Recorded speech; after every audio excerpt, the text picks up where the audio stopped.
بسم الله الرحمن الرحيم. السلام عليكم ورحمة الله وبركاته. ازيكم حبايبي؟ عاملين ايه؟ يا رب دايما تكونوا بألف خير. عملت شوربة الخضار يا جماعة باللحمة، تحفة تحفة تحفة. وعملت جنبها رز بشعرية. يلا بينا يا حبايبي نشوف احنا عملنا شوربة الخضار ازاي. بالطريقة دي جميلة جدا، ما بتاخدش 5 دقايق على النار يا حبايبي، 5 دقايق بالظبط على النار. يلا بينا نشوف احنا عملناها ازاي. وبألف هنا يا حبايبي، بألف ألف هنا. واللي يعجبه الفيديو يحط له لايك واشترك في القناه عشان يوصلوا كل جديد من اختكم محمد. حلوه قوي قوي قوي، جربوها بالطريقه اللي هتشوفوها بيها دي. مش هتعملوها على طول، لانه شايفين يا جماعه الشوربه حلوه ازاي. والله العظيم تحفه تحفه تحفه. وبالطريقه دي جميله، ما بتاخدش 5 دقايق على النار. اسرع طبخه تطبخيها شوربه الخضار. ده لو عندك حبه شوربه بيتين، مش مهم يكون فيهم لحمه، حبه شوربه بيتين، حبه شوربه فراخ، هتعملي بهم شوربه خضار بالطريقه دي، وجنبهم شويه رز بشعريه، وجنبهم شويه سلطه، هتعملي الغدا حلو قوي. مش مهم يكون فيها لحمه يعني. بالطريقه دي يلا بينا نشوف احنا عملناها ازاي. يلا يا حبايبي، واللي يعجبه الفيديو يا جماعه يحط له لايك واشترك في القناه عشان يوصلوا كل جديد من اختكم محمد. يلا بينا نشوف احنا عملنا ازاي. بسم الله الرحمن الرحيم. السلام عليكم ورحمة الله وبركاته. ازيكم يا حبايبي؟ عاملين ايه؟ يا رب دايما تكونوا بألف خير. هعمل لكم شوربة خضار حلوة قوي يا جماعة النهاردة، تحفة. هنا خرجت بصلة وحطيت عليها معلقة سمنة او حبة زيت او سمنة بلدي زي اللي عندك. خلاص بدأت تاخد لون بسيط اهو. الطعم ده لون البصلة كده حمرا يا جماعة، بتدي طعم حلو قوي لشوربة الخضار. كده هنبدأ بقى نحط الخضار عليها. بسم الله الرحمن الرحيم.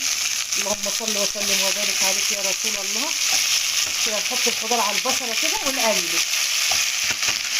البصله كده بتدي لشوربه الخضار حاجه جميله جدا جدا جدا. بسم الله الرحمن الرحيم. اللهم صل وسلم وبارك عليك يا رسول الله. كده يا حبايبي هنعمل شوربه خضار، وعند اللحمه مسلوقه اهي اهي. عند اللحمه مسلوقه جاهزه. طبعا مسلقه اللحمه معاكم كتير. اللحمه اهي مسلوقه جاهزه، هنحطها فيها، هنزودها بالشوربه واللحمه، وهنعمل جنبها رز بشعريه. بتبقى شوربه الخضار يا جماعه تحفه. بسم الله ما شاء الله، اللهم بارك. اهي يا حبايبي كده بدات اقلبها شويه في البصله. ما حطيتش اي حاجه غير ان انا قلبت البصله، اديتها لون خفيف، حطيت فيها شوربه الخضار. بالطريقه الحلوه دي هنعمل احلى شوربه خضار تشربيها على اللحم. طبعا اللي عند اللحمه مسلوقه جاهزه مستويه اهي يا حبايبي، مسلوقه اللحمه جاهزه اهي. هنصفي الشوربه على الخضار. بالطريقه الحلوه دي هنعمل احلى شويه شوربه خضار. طبعا مظبطه ملح الشوربه وحاطه فيها فلفل اسمر. الشوربه مش محتاجه اي حاجه، حطها بس حاجه بسيطه من الملح على الخضار كده، لكن الشوربه متظبطه يا حبايبي. كده هنحط حاجه بسيطه من الملح كده، بسيطه كده على الخضار بس، علشان يبقى مملح وحلو، وفي نفس الوقت الشوربه متملحه وعليها فلفل اسمر وعليها كل حلو، على ورق لوري حبهان وكل حلو. تقلبي الخضار في البصله كده شويه. لازم الخضار يدبل كده في البصله، يشرب من الايدام كده ويدبل في البصله كده شويه. تمام. ونزود بعد كده الشوربه. اهو يا حبايبي شايفين الخضار بدأ يدبل خالص مع البصل اهو بالطريقه الحلوه دي. ونحط عليه الشوربه بقى. والله يا جماعه ريحته طالعه جميله جدا جدا. هنبدأ بقى نحط مصفى كده ونصفي الشوربه على الخضار. بسم الله الرحمن الرحيم. اللهم صل وسلم وبارك عليك يا رسول الله. بالطريقه الحلوه دي بحيث ان احنا ايه، ما ننزلش في الشوربه في الخضار الطماطم والحاجات بتاعت الشوربه دي. بالطريقه الحلوه دي يبقى شوربه صافيه كده للخضار، ويستوي فيها كده ايه، شوربه صافيه كده. بالطريقه الحلوه. طبعا الملح مظبط، فلفل اسمر، كل حاجه مظبطه في الشرب. بالطريقه الحلوه دي هنغطي عليها بقى ونسيبها تستوي اهو يا حبايبي. كده بقى هنغطي عليها ونسيبها تاخد سواها، وبعد كده نشوفها اهو يا حبايبي. نشوف الشوربه بقى. بسم الله ما شاء الله، اللهم بارك. بص يا حبايبي شوربه الخضار تحفه بمعنى الكلمه. هتحطي معاها بسله حط، عايزه تحطي معاها فاصوليا خضراء حط، اللي عندك وخضار عايزه تحطيه حطيه، بس تعمليه بالطريقه دي. شوف الشوربه حمراء وعادة حلوه جميل، بالرغم ان انا مش حاطه اي صلص، هي شوربه اللحمه بس عشان كان فيها طماطمايه هي اللي محمراها كده. تحفه يا جماعه، ولا طبيخ ولا غيره، دي بتتاكل احلى من الطبيخ 1000 مره. دي بتتاكل يا جماعه وبتخلص احلى ما تكوني عامله طبيخ. بسم الله ما شاء الله. طبعا انا قلت اديها غلوتين وبعد كده احط فيها اللحمه، لان انا عندي اللحمه مسلوقه من امبارح مستويه. وجنبها بقى بعمل رز بشعريه اهو، محمر الشعريه، نعمل رز بشعريه كمان. واكله جميله جدا، شوربه الخضار ومعاها رز بشعريه ومعاها المخلل، تحفه حلوه قوي قوي قوي قوي. وبالف هنا يا حبايبي. اهو يا حبايبي كده الشعريه بدات تحمر معانا اهي. بسم الله الرحمن الرحيم، اللهم صل وسلم وبارك عليك يا رسول الله. طبعا يا حبايبي ما تحمروش الشعريه قوي عشان ما تتحرقش منكم، يا دوبك لون الذهبي كده وتحط عليها الرز، تبقى شكلها في الرز احلى 1000 مره من اللي حمر قوي. طبعا الرز عندنا غسلاه ومصفياه اهو، نحط عليها اهو ونقلبه بالطريقه دي، ونقلبه شويه كده في الشعريه. اللهم صل وسلم وبارك عليك يا رسول الله. ونحط عليه الملح ونظبط الملح اهو، ونحط الملح.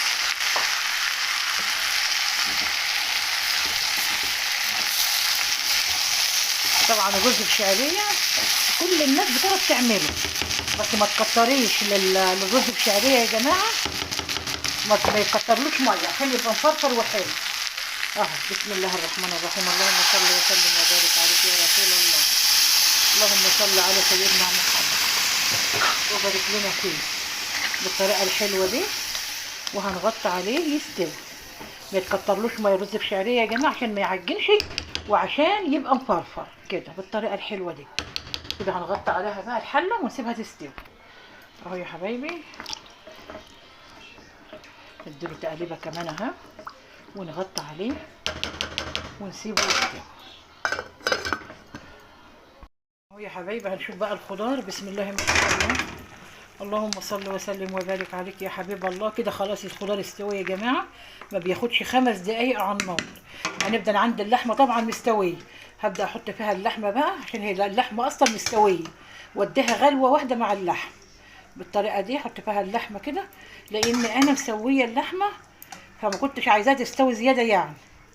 تمام اهو يا حبايبي،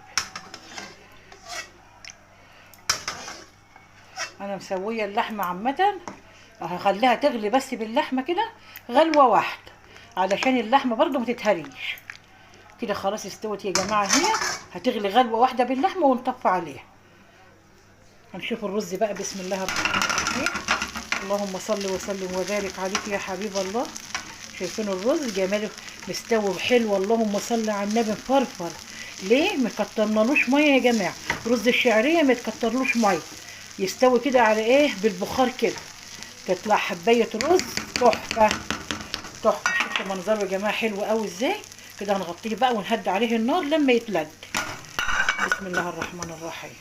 والشوربه خلاص غلوه واحده ونطفي عليها اهو يا حبايبي. كده خلاص خدت الغلوه بتاعتها اهي. بسم الله ما شاء الله.